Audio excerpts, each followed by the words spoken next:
Datang ya, pasti ya, jangan ingkar ya. Ditagihnya terus, seakan-akan dia nggak percaya ketika orang sudah mengucapkan insya Allah, berarti dia menyerahkan keputusannya kepada Allah. Bismillahirrahmanirrahim. Assalamualaikum warahmatullahi wabarakatuh.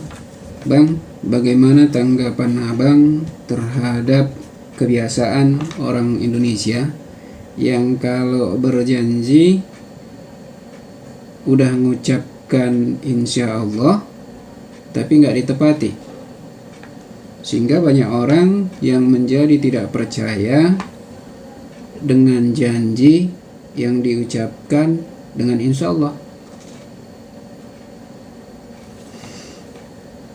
Kejadian ini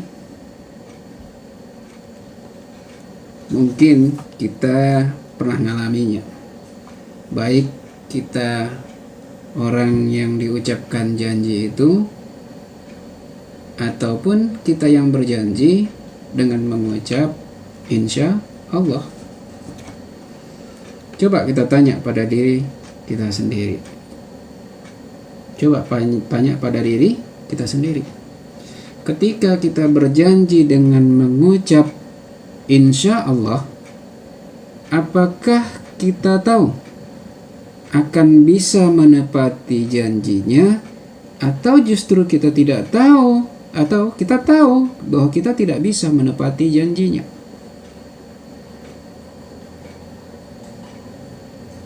Bisa jadi. Dan memang ketika berjanji dan menjadi sebuah biasaan, jadi umum bahwa orang Indonesia itu, kita ini memang sungkan kalau ngatakan enggak, ngatakan nggak bisa ketika orang meminta persetujuan kita. Bang, besok datang ya ke rumah. Rasanya kalau kita orang Indonesia ini sungkan mengatakan, iya aku nggak bisa datang lah. Rasanya seperti sungkan. Itu sering yang kita terjadi di sekitar kita. Jadi kalau kita ditanya, bang datang ke rumah ya besok, kebetulan ada acara kecil-kecilan, lalu kita tahu kita bisa datang, lalu kita mengucap insya Allah hadir ya, baru kita tahu bahwa kita nggak bisa datang karena ada acara lain. Lalu kita ngomong apa? Nggak insya Allah.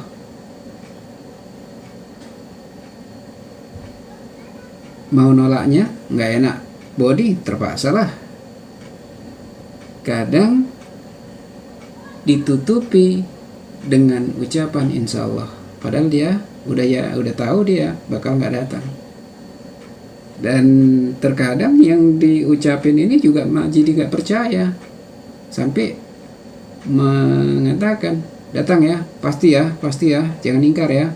Ditagihnya terus, seakan-akan dia gak percaya ketika orang sudah mengucapkan insya Allah, berarti dia menyerahkan keputusannya kepada Allah. Lalu bagaimana kalau kejadiannya gitu? Ya bisa jadi dua-duanya juga salah. Mau kita tahu kita bisa kita datang, lalu kita mengucapkan insya Allah hadir, bukan berarti kita tidak mengucap dengan insya Allah. Oke, aku datang ya besok. Berarti kita mempunyai kehendak lain selain kehendak Allah. Padahal insya Allah itu artinya jika Allah berkehendak. Kita tahu besok kita datang, tapi pastikah kita besok datang ke tempat dia? Belum tentu. Makanya kita disyariatkan mengucapkan ketika berjanji untuk sesuatu yang akan datang dengan mengucapkan insya Allah. Enggak hanya kita yakin bisa datang, ketika kita yakin juga tidak bisa datang, juga ucapkan insya Allah. Kenapa? Ketika kita tidak bisa datang, yakin kita tidak bisa datang, benar kita nggak bisa datang ke tempatnya besok, sehingga tidak perlu kita mengucapkan insya Allah juga. Siapa tahu besok acara Anda batal, dan rupanya ketika kita sampai rumah, istri kita memaksa kita untuk ikut ke acara dia, dan ternyata acara dia sama dengan acara Anda diundang tadi. Who knows? Siapa yang tahu?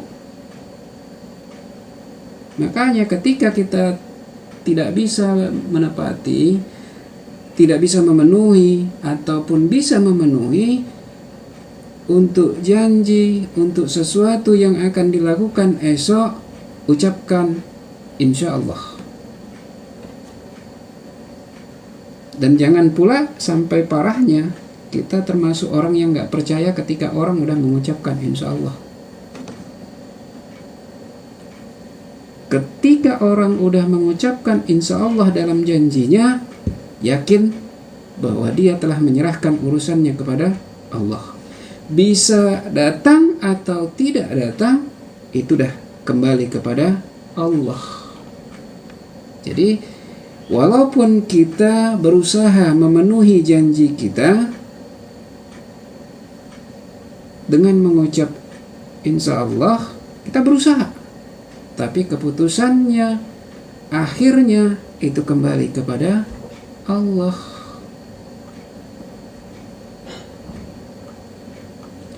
Dan ini sebenarnya pernah dilakukan Nabi SAW. Karena kebiasaan kalau Nabi SAW itu menjenguk sahabat sakit, orang sakit, beliau mengucapkan la ba'sa tahurun insya Allah. Tidak apa-apa, semoga menjadi penghapus dosa jika Allah menghendakinya.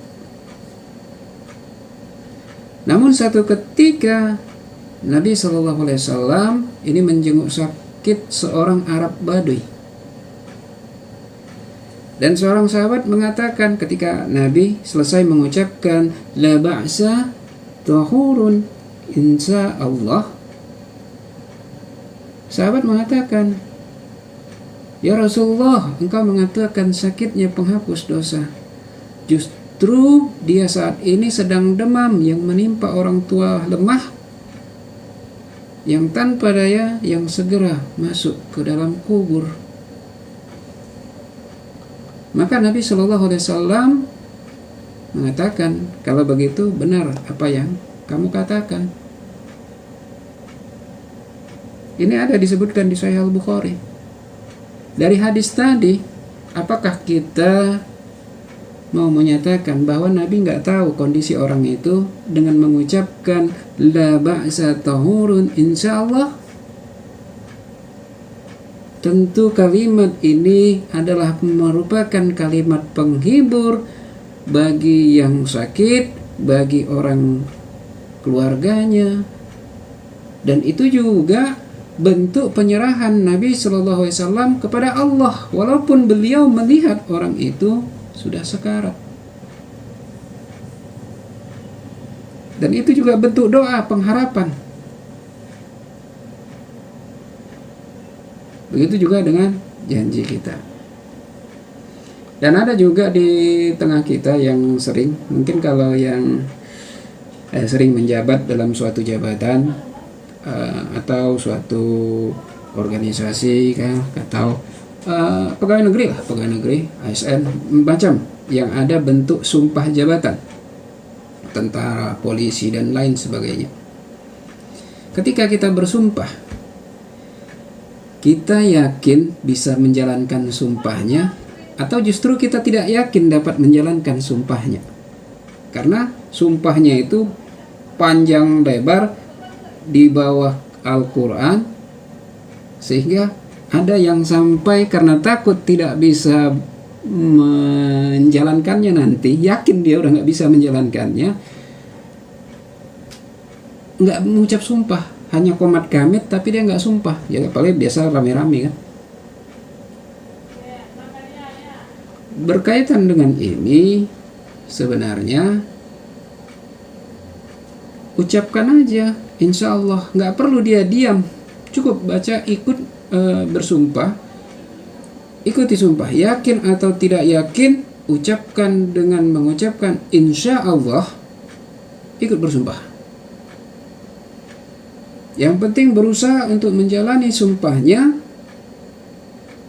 Keputusannya nanti, takdirnya nanti, kehendaknya nanti, itu terserah kepada Allah.